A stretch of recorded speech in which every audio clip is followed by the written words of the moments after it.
my fellow Aquarians. So this is your love snapshot for 2018, okay? And so first I'm going to deal with like the major arcana energy. And major arcana energy is basically it's like the major energy that is happening to you. So you may not see kind of like progress in the everyday to-day life, okay? And then I'm going to go over the energy that the aces offer, the potential energy that the divine is offering you, and then what the connection kind of looks like between the two of you, okay?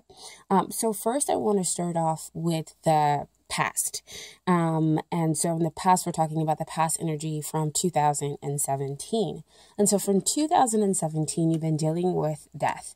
And I know it could look like a really kind of scary card, but death is just mostly about the ending of one cycle and the beginning of other cycles. It's the getting rid of stuff that no longer serves you, especially when it comes to like emotional baggage that's not going to really serve you to get to the place where you want to be in your relationships. That's with yourself, and that's within this connection that you're having with this other person. So in order for the connection to move forward in a healthy, happy way, you've had to let go of things, of energy that no longer served you. You might have even had to let go of relationships that no longer served you in order to really kind of weed out what it is that you really wanted, my dear Aquarius. And so as you see over here, you have the sun kind of rising, and that is the dawn of a new cycle. So that's the energy that you're leaving behind in 2017. So a lot of letting go of relationships and parts of yourself in order to move forward with a healthy relationship that you want. And we have a clarified card from the romance angels. And so here it goes again back to that death card. You've been forgiving and learning. I'll move it a little bit closer. Forgiving and learning. And so it says, as you release and heal the past, you experience more love in your present moments. And so, like I said, it relates back to that death card. So you've been letting go. So you heal and then let go. You've basically come to this knowledge of saying, oh, I know why that pattern happened. I know why I was in that relationship with so-and-so, and I know that I don't want that anymore. I know me, or I'm learning me, and I know what it is that I want in order to be able to move forward. So I'm going to end some things, get rid of those negative emotions, and in order to have the love that I want. So there is that part where you experience more love in your present moments, okay? So again, that is the energy that is from 2017. And so what we have emerging in 2018 is the strength card. And it's really kind of important for you to know, Aquarius, is that Venus is going to be kind of high when we go into this year. So I think it's around like January 9th, the Venus, and we all know Venus is all about love and everything else like that. So she's going to be really kind of high energy in 2018. And then you also have the lunar eclipse around, the end of the month, which will be Aquarian time. And it will also be a blue moon. So a lot of energy, a lot of, moving forward and really deciding and having, the potential to get what it is that you want. Okay. And so what you have emerging, if it hasn't, of course, already emerged, is this is the energy for 2018 is the strength card. So this is you forgiving. This is you having tamed that beast. So back over there to the death card where you understand, okay, I understand my karmic patterns and I'm not going to repeat them. I understand this bad relationship, and I'm not going to repeat it in the new relationship or in this connection that you have with someone. You've basically tamed that beast. And so you're coming from this incredibly loving place where it's not like an assertive taming. This is a very gentle, very loving, kind place where you're taming the beast within inside. So you're trusting yourself to love not only yourself, but also the other person. So you're breeding more cooperation in the relationship. And so there is kind of like an expansion between the two of you, you know, a grounding, an opening up of love between the two of you. And so you start to kind of develop this just gentle strength within yourself and allow yourself to kind of be this, I'm getting the person's rock and the rock of the relationship, you know, emotionally, actually just kind of like everything, because you come from such a pure place, the other person kind of responds. And I don't know about you guys, but I've been seeing a lot of 13s and 8s everywhere. 13, you know, it can be one of those like master numbers where you're not going to break it down. And so you just kind of keep it together, where it could be that changing of cycle, or you could break it down to with 1, with a new beginning, and 3, and, you know, taking that action and working with the divine. But I also pulled a clarifier, sorry about that side note. But I also pulled a clarifier for the strength card. And what I have here is love yourself first. Your self-respect makes you more romantically attractive. So see, again, back what I was talking about before, is that you figure out a way to kind of balance that energy. You've healed all that stuff in the past. You let go of negative emotions that didn't serve you, because you found out a way how to love yourself. And we all know, in loving yourself, you attract those who love you. And when you do sometimes attract those people who don't, you know how to say, you know what? I know that it is that you don't love me.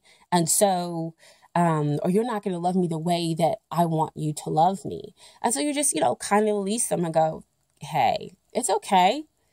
You know, I'm good. I'll be okay without you.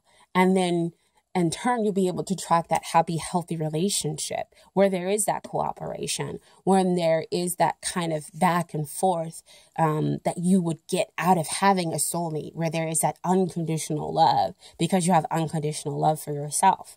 And so what we have next is the Empress, and she's the future energy that you can be experiencing. And I'll move it back just a little bit, in 2018. And we all know the Empress, she is love. She's balanced everywhere emotionally. She has that grounding. She has that overabundance of just kind of everything, but she knows how to deal with it. She's sensual. She comes from, of course, a pure heart. But she's successful, especially in love. Because she has all this balancing going on, because she's able to nurture and care for the other person.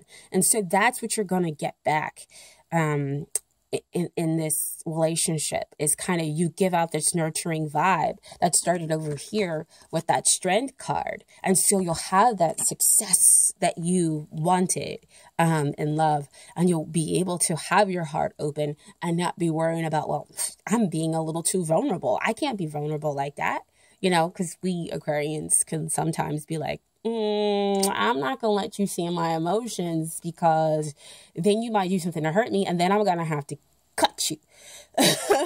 Okay. And so you've basically kind of moved past that energy a little bit. And so you have allowed yourself to be vulnerable with this other person. And in there, you've gotten the success in love. And so we have the clarifying card here, and that is wedding. The situation involves marriage. So this could be, because you're having success in love, this could be a deepening of a commitment. Doesn't necessarily always have to involve marriage. But if that's what you were going for, marriage, that card shows up to tell you that, yes, you know, you could be getting married, or you could realize that this is the person that you want to marry, and you can have that success in love because you have your heart open, because you have the emotional stability. You know when to be,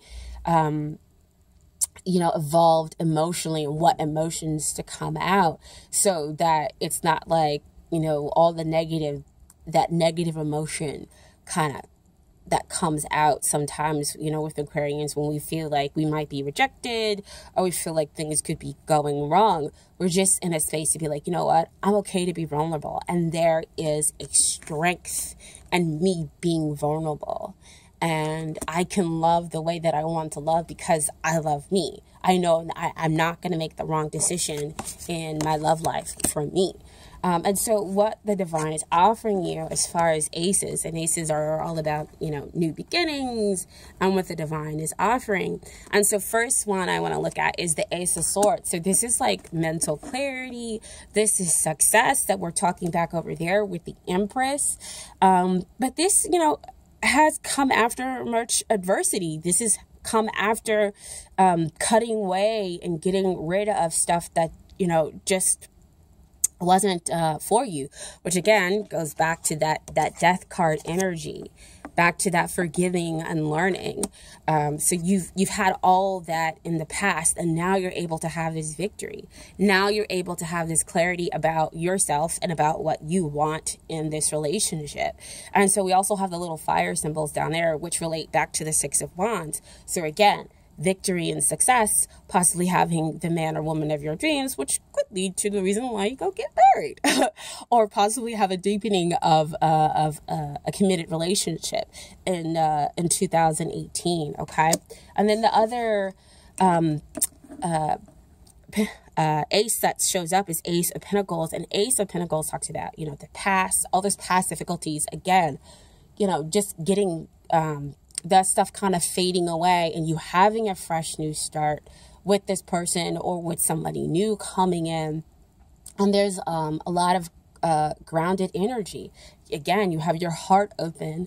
You're because there is such innocence, there's such understanding, there's so much love here, that it's able to create this stability. Again, back to that strength card. And so the two of you kind of create this new, can create something new as far as relationship, which could be the marriage, okay, or deep commitment.